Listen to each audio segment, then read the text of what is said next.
Hello and welcome to this edition of Wineskins, a program that features reflections on the lives of the saints and sacred scriptures, along with information on topics and issues from a Catholic perspective.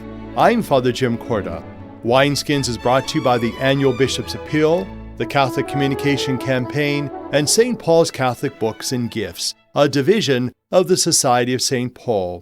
On our show today, I will interview Joe McCarns in part 2 of our series called Spotlight, for the 75th anniversary of the Diocese of Youngstown. We will also look at the life of St. Nicholas, as well as reflections on the readings for this first Sunday of Advent. That and more coming up on Wineskins.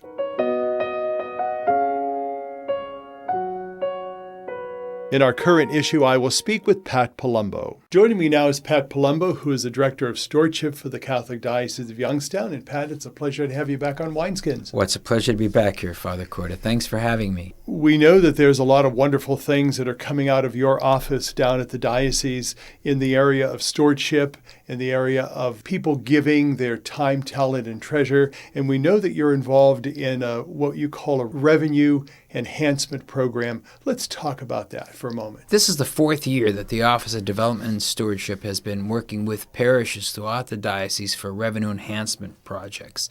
We've been doing capital campaigns for parishes. We've been doing increased offertory programs. We do life and estate seminars. They've been very popular, and they're all going very well. I'm proud to say that of all the capital campaigns that we've done, all have surpassed goal.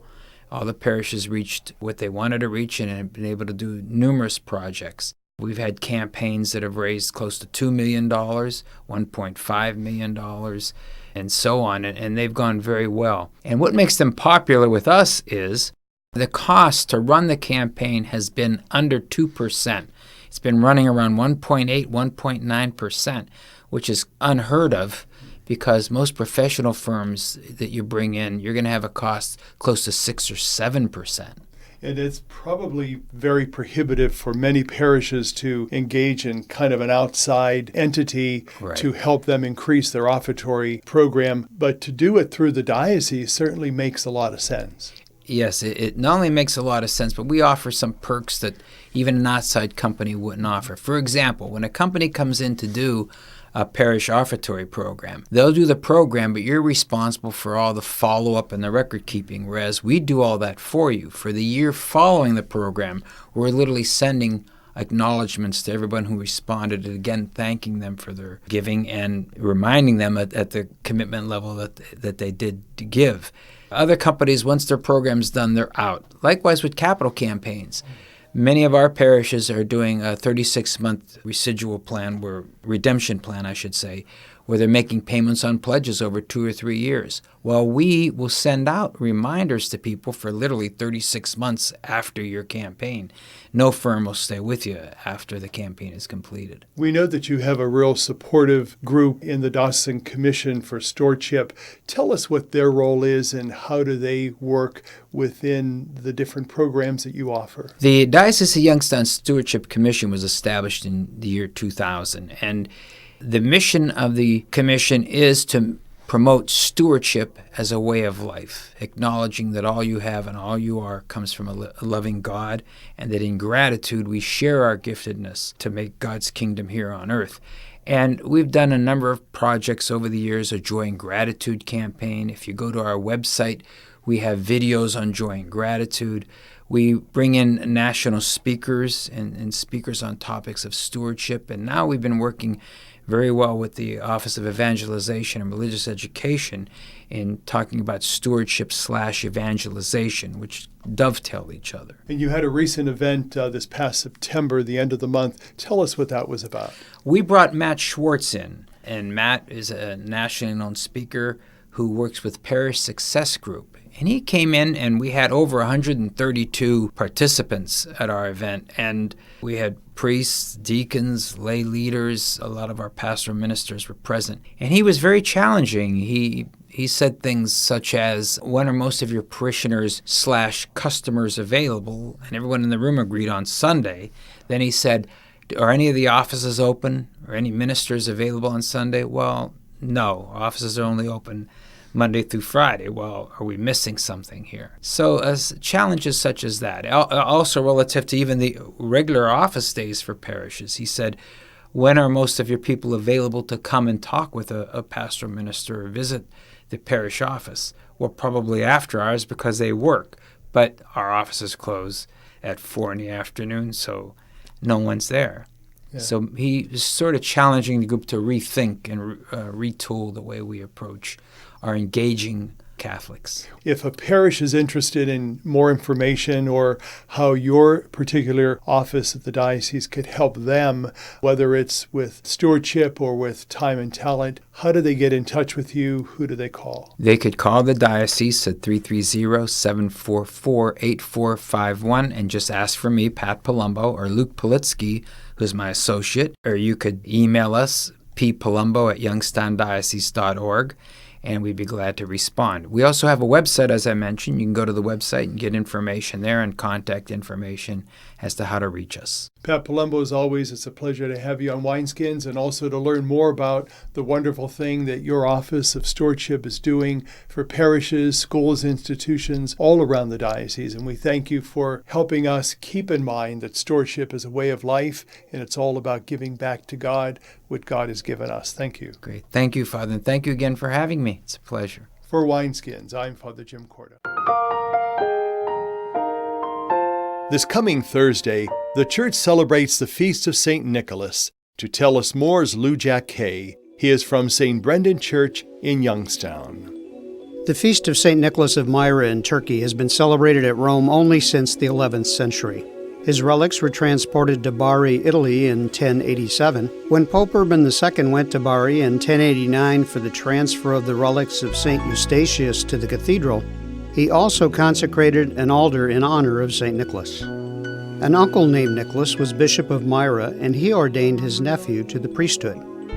The younger Nicholas then distributed all his possessions among the poor and entered a monastery, where he became abbot.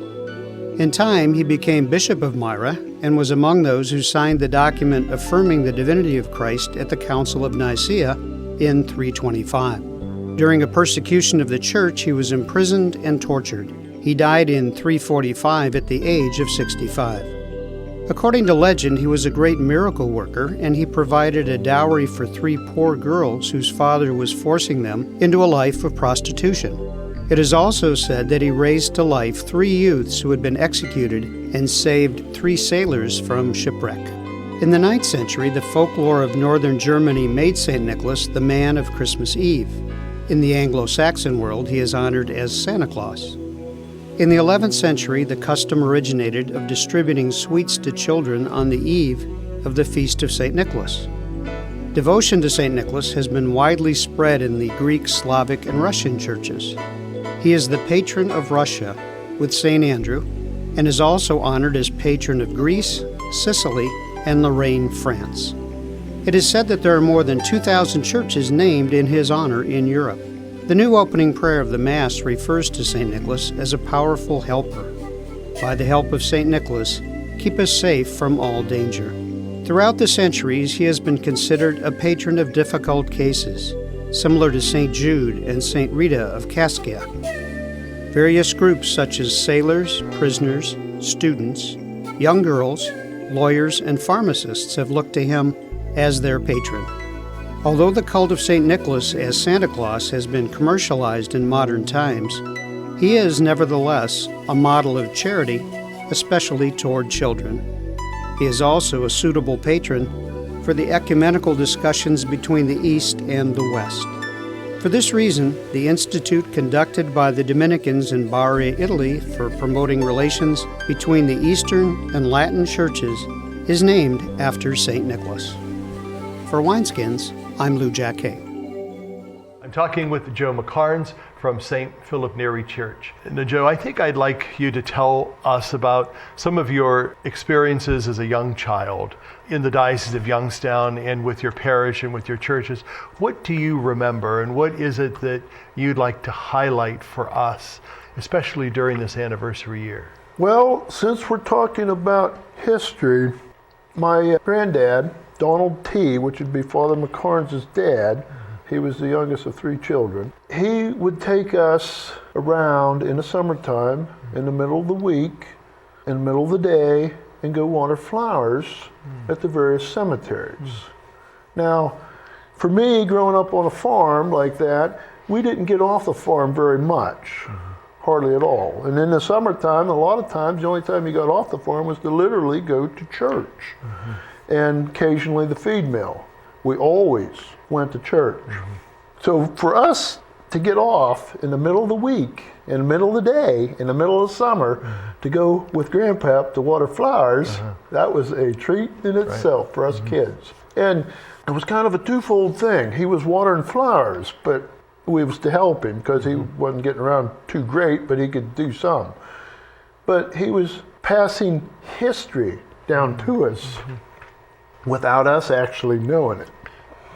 And now, because of that, I'm the caretaker, the whatever that takes care of the cemetery down there at Dungannon. So it did pay off. Right. So what I would suggest to a lot of other grandparents, aunts and uncles, to take their kids and take them to the cemetery just to water flowers and visit graves. That's something that I remember very vividly. He didn't really allow us to crawl around on top of the stones too much, but we as kids kind of did a little bit. But it was fun. And when you're working all the time, you need a little bit of fun. So that's why I remember that, and it's probably one of the things I remember most. Now, it's interesting because when you are talking about that, if we didn't have people like your grandfather and our grandparents and our parents to continue to tell those stories and share that history with us, how it would have been lost, and how important it is for us as family, as communities, and also as church to share those stories and to keep that memory alive. You know, it's almost like, you know, for us as Catholics, when someone that we love has passed away, we remember them by telling stories about them. And so to keep those things alive, it's important for us to share those stories. What were some of the other stories that you remember as we celebrate this anniversary year, in particular of St. Philip Church, that you would like to share with us?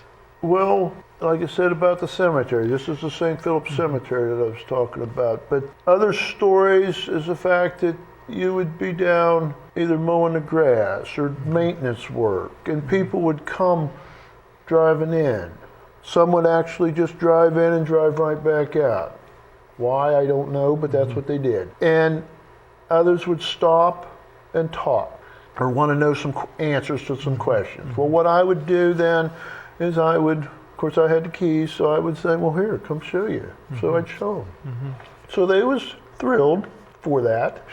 And I just had done a lot of work over the years there, a lot of maintenance work, and these people would come and go, and you never knew when they was coming, all hours of the day and night. And of course I was there all hours of the day and night. Not that I was continuous, but sometimes you would get a spot in the morning where you go do something, middle of the day or late evening.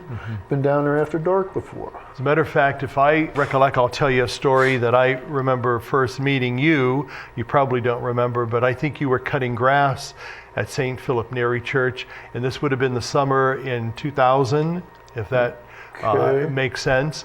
I had gone there with a priest friend. He had just moved into Columbiana County and was going to be appointed the dean and wanted to know a little bit more about the area. And so we kind of one Friday took a tour of Columbiana County and went to St. Philip. We went over to Summitville, Salineville, went all around, and you were cutting grass, and you actually stopped the mower and talked with us. And I don't know if you remember that. That was 18, 19 years ago, you know. So, but remembering those things and how you had pride in the place and in the parish and in the church, I think speaks volumes. Now, the book that you brought with us is celebrating the 200th anniversary of St. Philip Neri. What in the book that you brought that you'd like to highlight to tell us about? Well, there's a lot of things in this book This has been researched by my girlfriend, Kelly Dorn, Dr. Kelly Dorn. She just got her doctorate degree. And she has a degree in library science. So that enables her to know a few tricks of the trade, so to speak, to find things that's not normally found. I don't know as I have a particular thing in here, but I will tell you that the history people that thought they knew what everything was going on, but they read this and there's stuff in there that they wasn't aware of. Sure. So that tells you that as much as we think we know, there's more. And you know, when you go back 200 years, there's a lot of time span, and there's a lot of stuff that wasn't wrote down, wasn't kept, and thank God for the people that did keep the stuff that they did keep. Because if it wasn't for some of them, just a few, to do that, we wouldn't have near enough stuff to write a book. And just a few people like that, it makes a world of difference. Even though when you're doing this, the people that wants to do it and keeps this stuff, even though your children or whatever don't real interested in it, but somewhere along the line, and I've seen this, the grandchildren or the great-grandchildren or a niece or a nephew then becomes interested. But if you have stuff, keep it preserved somewhere. For more information on that current issue and to listen to Wineskins, visit the website of the Catholic Diocese of Youngstown at www.doi.org.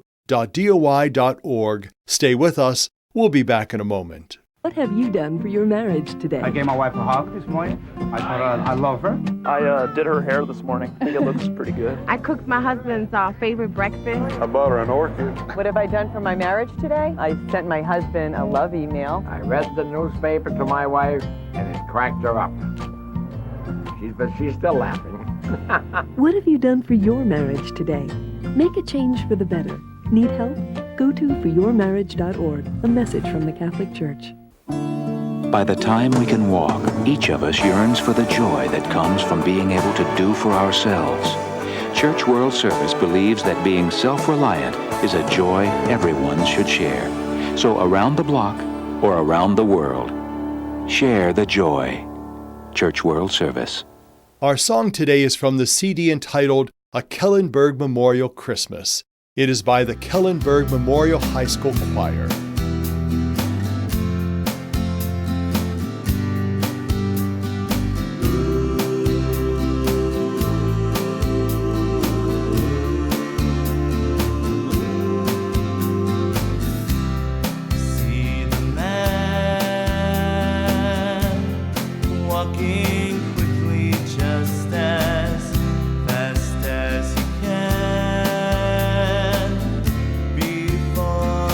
Woman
up a braving blue wind and the cold to have the little baby boy.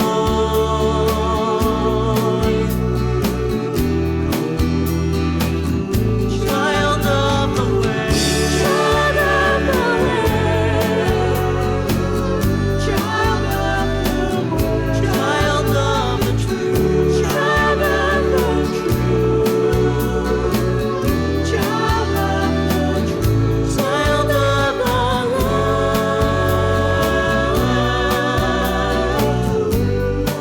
on a cold and windy night, born on a cold and windy night, born on a cold and windy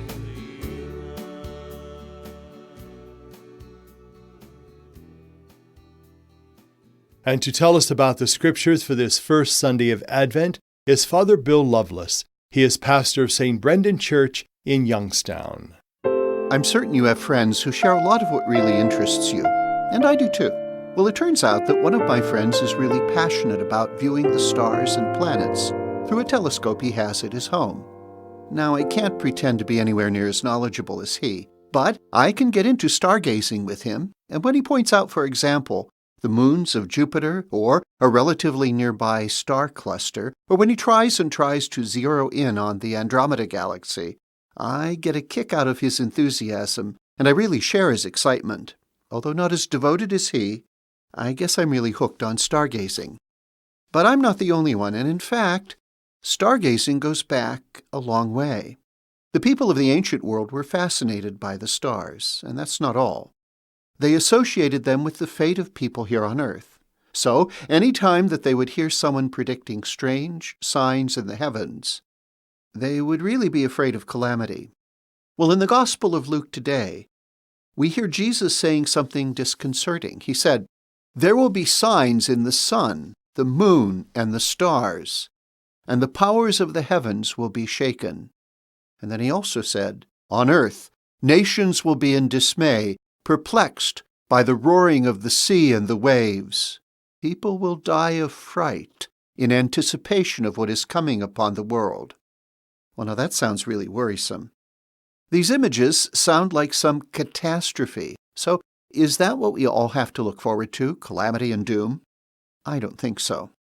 The images of terrifying signs in the skies and horrifying calamities on earth are intended to tell us that one day all reality will be changed from top to bottom.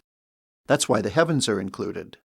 Nothing will remain the same. On that day, God will truly show himself as God. And what will that mean? Evil and sin, injustice and inequity, sorrow and tragedy, and even death will be driven out for good. And justice and peace, hope and holiness, well-being and wholeness, joy and life will be ushered in forever. So the news is not bad. God is in control. That's why we also hear from the prophet Jeremiah today. The word the prophet had from God was that God would be true to his promise to send one who would be the descendant of David, the king. That one would come to bring justice and righteousness to God's people, and those of us who follow Jesus believe that he was the one who came bringing righteousness for us all. But that still doesn't end the story. If there is to be true righteousness, and if sin is to be completely overcome, then all that we are and all the old and sinful structures of our world will need to be completely changed. So does that make you feel a little uncertain? Well, consider what we are told to do in the Gospel. Jesus told his disciples, "But when these signs begin to happen, stand erect and raise your heads, because your redemption is at hand." Well, that hardly sounds like preparation for catastrophe, and there's a reason for it. Jesus is preparing us not for catastrophe, but for a process, maybe even a difficult one, but a process that leads to holiness. And that's why we also hear from St. Paul's first letter to the Thessalonians today. What does Paul tell us? He says, "Brothers and sisters, may the Lord make you increase and abound in love for one another and for all, so as to strengthen your hearts to be blameless in holiness at the coming of our Lord Jesus." So, we need to let the Lord transform us in love. And if we do that, we need to keep our eyes fixed on Jesus. You know, I think that sounds like a plan. For Wineskins, I'm Father Bill Loveless. Let us change our attitudes this Advent and not allow cynicism to rob us of our capacity to see that God is truly in charge of this world and that we can believe in Him even when we fail to live up to His expectations.